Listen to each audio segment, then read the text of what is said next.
when the Japanese attacked Pearl Harbor, our west coast became a potential combat zone.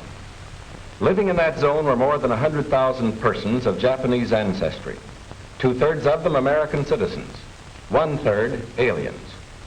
We knew that some among them were potentially dangerous.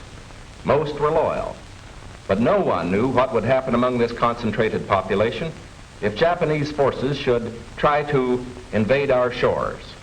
Military authorities therefore determined that all of them, citizens and aliens alike, would have to move. This picture tells how the mass migration was accomplished. Neither the Army nor the War Relocation Authority relished the idea of taking men, women, and children from their homes, their shops, and their farms. So the military and civilian agencies alike determined to do the job as a democracy should, with real consideration for the people involved. First attention was given to the problems of sabotage and espionage. Now, here at San Francisco, for example, convoys were being made up within sight of possible Axis agents. There were more Japanese in Los Angeles than in any other area.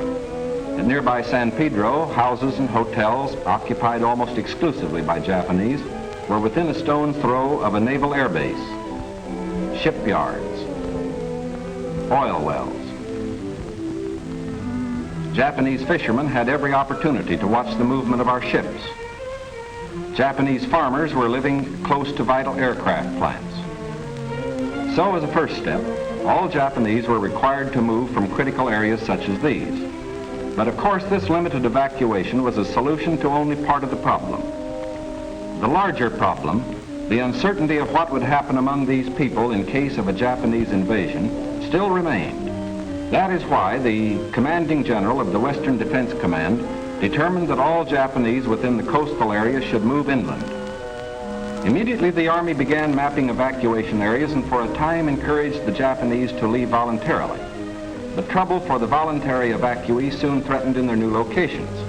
So the program was quickly put on a planned and protected basis. Thereafter, the American citizen Japanese and Japanese aliens made their plans in accordance with Army orders. Notices were posted.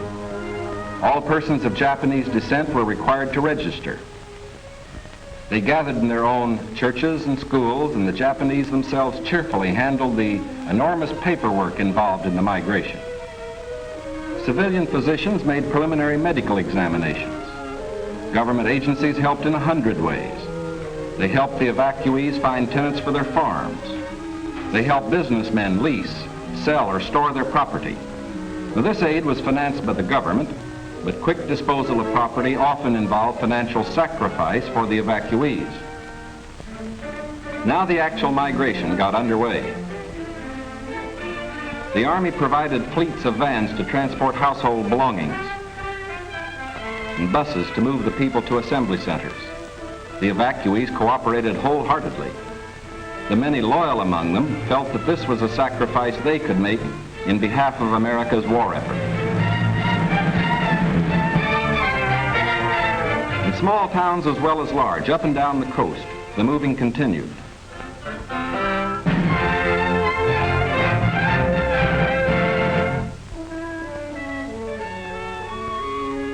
Behind them, they left shops and homes they had occupied for many years.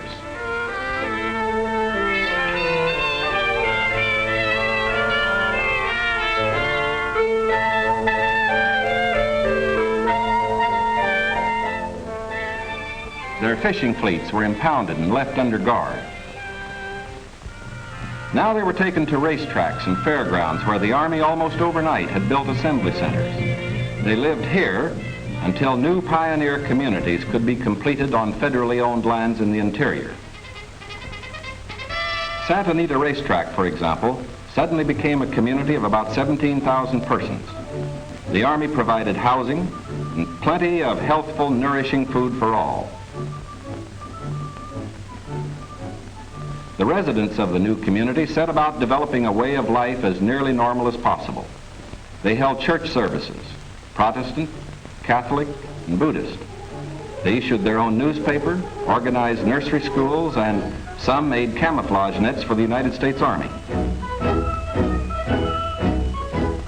Meanwhile, in Arizona, Utah, Colorado, Wyoming, and elsewhere, quarters were being built where they would have an opportunity to work and more space in which to live. When word came that these new homes were ready, the final movement began.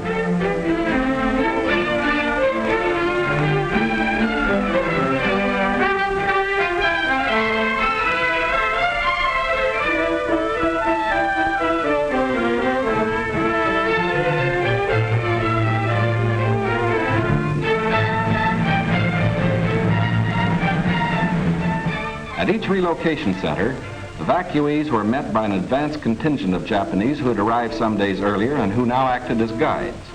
Naturally, the newcomers looked about with some curiosity. They were in a new area, on land that was raw, untamed, but full of opportunity. Here they would build schools, educate their children, reclaim the desert. Their own physicians took precautions to guard against epidemics. They opened advanced Americanization classes for college students, who in turn would instruct other groups. They made a rough beginning at self-government, for while the Army would guard the outer limits of each area, community life and security within were largely up to the Japanese themselves. They immediately saw the need for developing civic leaders. At weekly community meetings, citations were given to the block leaders who had worked most diligently. Special emphasis was put on the health and care of these American children of Japanese descent.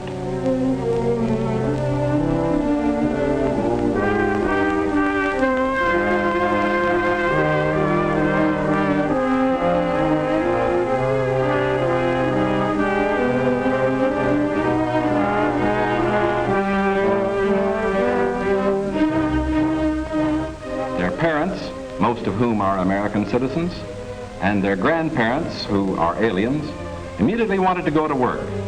At Manzanar, they built a lath house and began rooting guayuli cuttings. The plants, when mature, will add to our rubber supply.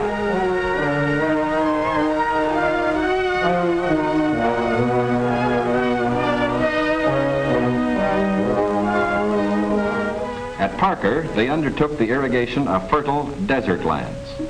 Meanwhile, in areas away from the coast and under appropriate safeguards, many were permitted to enter private employment, particularly to work in sugar beet fields where labor was badly needed. Now, this brief picture is actually the prologue to a story that is yet to be told. The full story will begin to unfold when the raw lands of the desert turn green, when all adult hands are at productive work on public lands or in private employment. It will be fully told only when circumstances permit the loyal American citizens once again to enjoy the freedom we in this country cherish, and when the disloyal, we hope, have left this country for good. In the meantime, we are setting a standard for the rest of the world in the treatment of people who may have loyalties to an enemy nation. We are protecting ourselves without violating the principles of Christian decency. And we won't change this fundamental decency no matter what our enemies do.